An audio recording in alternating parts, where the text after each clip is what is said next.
दहेज एक अभिशाप। दहेज प्रथा से अभिप्राय उस धन सामग्री और संपत्ति आदि से होता है जो कि विवाह में कन्या पक्ष की ओर से वर पक्ष को दी जाती है। इसके अतिरिक्त यह धनराशि विवाह से पूर्व भी तय करके कन्या पक्ष वाले वर पक्ष वालों को दे दिया करते हैं।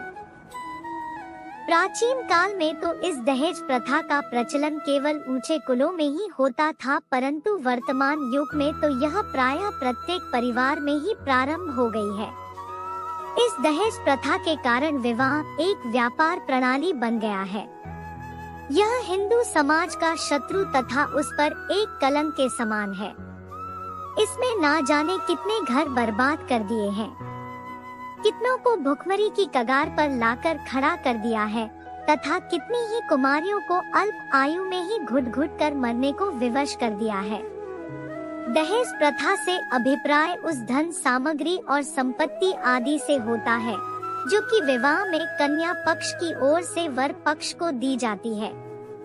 इसके अतिरिक्त यह धनराशि विवाह से पूर्व भी तय करके कन्या पक्ष वाले वर पक्ष वालों को दे दिया करते हैं। प्राचीन काल में तो इस दहेज प्रथा का प्रचलन केवल ऊंचे कुलों में ही होता था, परंतु वर्तमान युग में तो यह प्रायः प्रत्येक परिवार में ही प्रारंभ हो गई है। इस दहेज प्रथा के कारण विवाह एक व्यापार प्रणाली बन गया है। यह हिंदू समाज का शत्रु तथा उस पर एक कलंक के समान है। इसमें ना जाने कितने घर बर्बाद कर दिए हैं, कितनों को भुखमरी की कगार पर लाकर खड़ा कर दिया है तथा कितनी ही कुमारियों को अल्प आयु में ही घुट घुट कर मरने को विवश कर दिया है।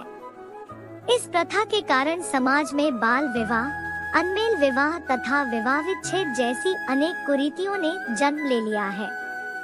इससे समाज की प्रगति रुक गई है। इसी दहेज प्रथा के कारण कितनी ही नारियां विवाह के उपरांत जलाकर मार दी जाती है। इसके कारण बहुत से परिवार तो लड़की के जन्म लेते ही दुखी हो जाते हैं। यह हमारे समाज के लिए एक अभिशाप सा है। इससे छुटकारा पाने के लिए हमें भरसक प्रयत्न करने चाहिए। इसके लिए हम नवयुवकों को अंतरजातीय विवाह के लिए प्रोत्साहित कर सकते हैं, क्योंकि इससे वर ढूंढने का क्षेत्र विस्तृत हो जाता है। इसके अतिरिक्त सरकार को समाज सुधारकों, कवियों, उपन्यासकारों, पत्रकारों तथा चलचित्र निर्माताओं आदि की सहायता से समाज में दहेज के विरुद्ध प्रचार करना चाहिए। स्त्री शिक्षा पर जोर दिया जाना चाहिए ताकि वे इस प्रथा का डटकर सामना कर सकें। यह दहेज प्रथा हमारे समाज में अनेकों अबलाओं को नित्य प्रति काल के ग्रास में पहुंचा रही है। यह प्रथा दिन प्रतिदिन विकराल रूप धारण कर रही है। धीरे धीरे सारा समाज इसकी चपेट में आता जा रहा है। अतः हम सबको मिलकर इस प्रथा की जड़ को ही समाप्त कर देना चाहिए, तभी हमारा समाज प्रगति के पथ पर आगे बढ़ सकता है।